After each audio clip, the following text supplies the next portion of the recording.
The U.S. Secretary of State, Antony Blinken, is currently addressing the forum. Let's just take a listen.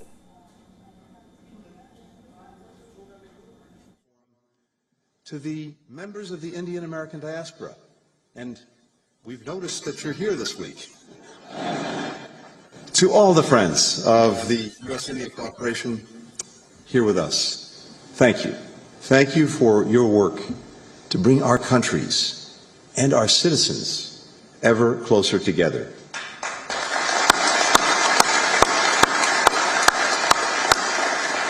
You are, as Prime Minister Modi put it, the real engine powering our relationship. Over the last several decades, we have seen a transformation in U.S.-India ties, driven by private sector and civil society leaders like you, by governments of different parties in both of our countries. Today, guided by the vision of President Biden and Prime Minister Modi, the U.S.-India partnership is closer, it's broader, it is more dynamic than it has ever been. And as President Biden said yesterday, we are two great nations, two great friends, two great powers that can define the course of the 21st century.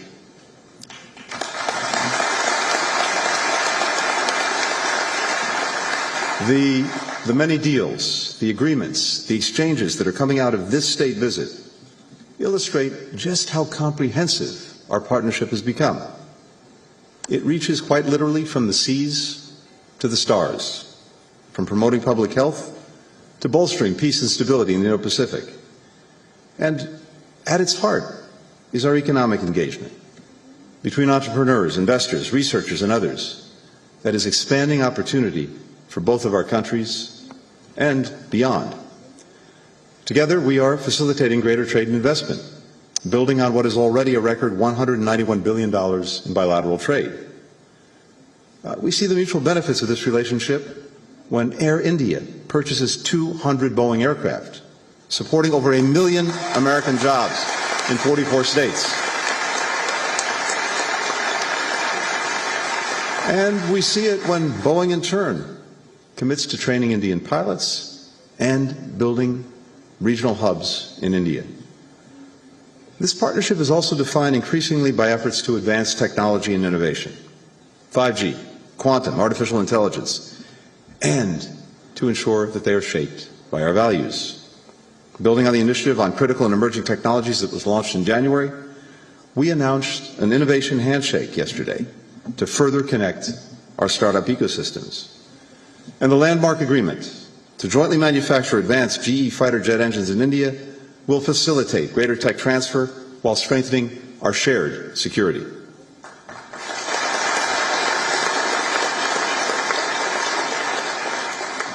We're also de-risking and diversifying our supply chains, from Micron investing $800 million to assemble semiconductors in Gujarat, to India joining the Mineral Security Partnership. And that partnership is helping to develop and ensure trusted sources for vital energy minerals. India's Epsilon Carbon is investing $650 million and creating more than 500 good-paying jobs to build electric vehicle batteries here in the United States, the largest ever Indian investment in the U.S. EV battery industry.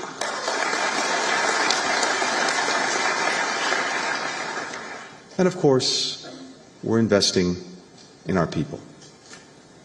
Our country's education systems have collectively trained the leaders of trailblazing companies in both the United States and India, Infosys, IBM, FedEx, and we're committed to continuing to create new success stories, streamlining visa processes, opening new consulates to facilitate travel, expanding student exchanges, research collaborations, addressing skills gaps, promoting economic empowerment of women, ensuring that all our people have access to opportunity. You know, if we were gathered together 50, 75, 100 years ago, and we were asking ourselves the question, what constitutes the wealth of a nation? Probably the answer you get back then is maybe the size of its landmass, its population, the strength of its military, its abundance of raw materials. And all of those things remain important. But I think what the United States and India recognize powerfully together is that in this 21st century, the true wealth of our nation is our people, and our ability to maximize their potential is what sets us apart. President Biden often likes to say that America can be defined by a single word: possibilities. These past few days have underscored how that spirit of possibility, defines now the U.S.-India relationship. Our governments will continue to do our part, but I'm asking all of you in this room to continue to do yours. Forge new ventures and partnerships. Invent game-changing products and services. Create unimagined opportunities.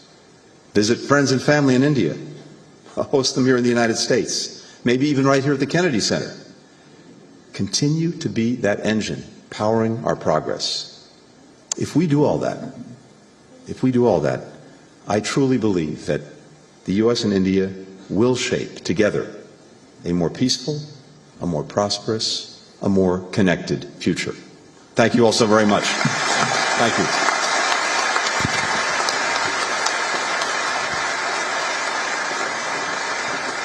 Thank you, Mr. Secretary. Ladies and gentlemen, please welcome USISPF Chairman Emeritus of Cisco Systems, and CEO of JC2 Ventures, Mr. John Chambers. Thank you, my friends.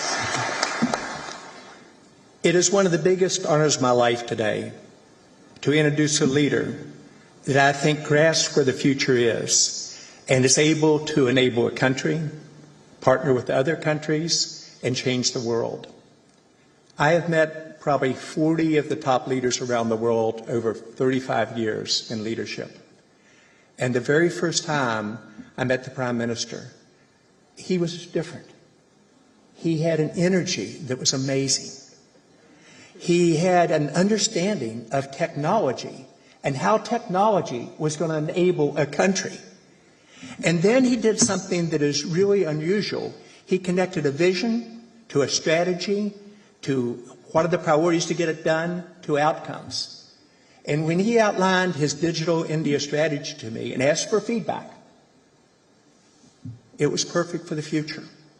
He based his economy, inclusion of all the people in India, 1.4 billion today, on the ability to bring the power of technology to them, to change their lives, to enable them to participate in what will be the largest economic growth of any country over the next decade.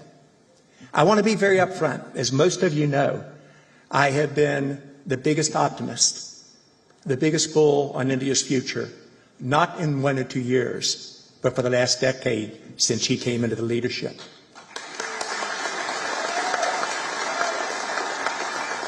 I am the Prime Minister's biggest supporter, and I always have been.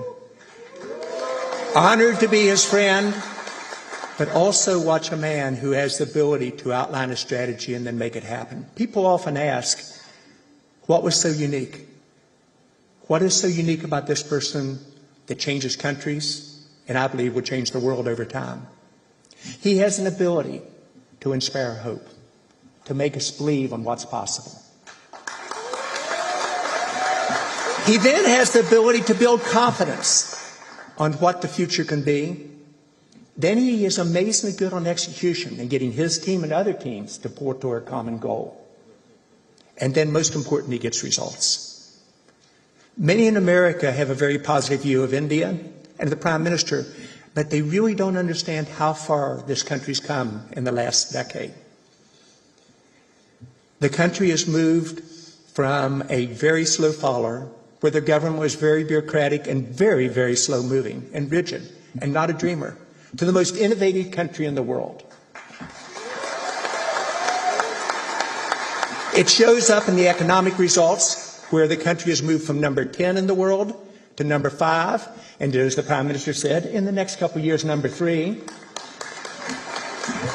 However, I'm usually pretty good at getting market transitions and being accurate on connecting the dots for the future. India will become the number 1 economy in the world. And it will do so under the plans and programs the Prime Minister is putting in place. When you look at really leadership, leadership is made up of three component parts, in my opinion. It's your currency. It's first about your track record. And the track record of the Prime Minister in India over the last decade is an envy of the entire world, an example and a model for us to follow. Secondly, it's the ability to form relationships. This leader can form relationships with leaders around the world, with Democrats and Republicans. A little bit of Southern humor there. But also, he instills trust. And often when people come together and say, here's what we can do together in the future, it is all about trust. Do you trust me? Do you trust the other side that both of us will deliver? When people ask me that question, I have one simple answer. I would trust this leader with my life. So today you're going to hear one of the great visionaries of the future who also knows how to execute. You're going to hear he'll be very humble. He's a very kind person.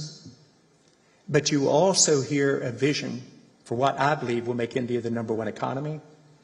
You're going to hear a vision of how two countries can partner together in a way that no two countries ever have in history to work toward a common goal that will be to the benefit of every one of our citizens in India and in the United States, but also the benefit to the world. It is my pleasure to introduce one of the great leaders in the world, Prime Minister Modi. Please come and address us, sir.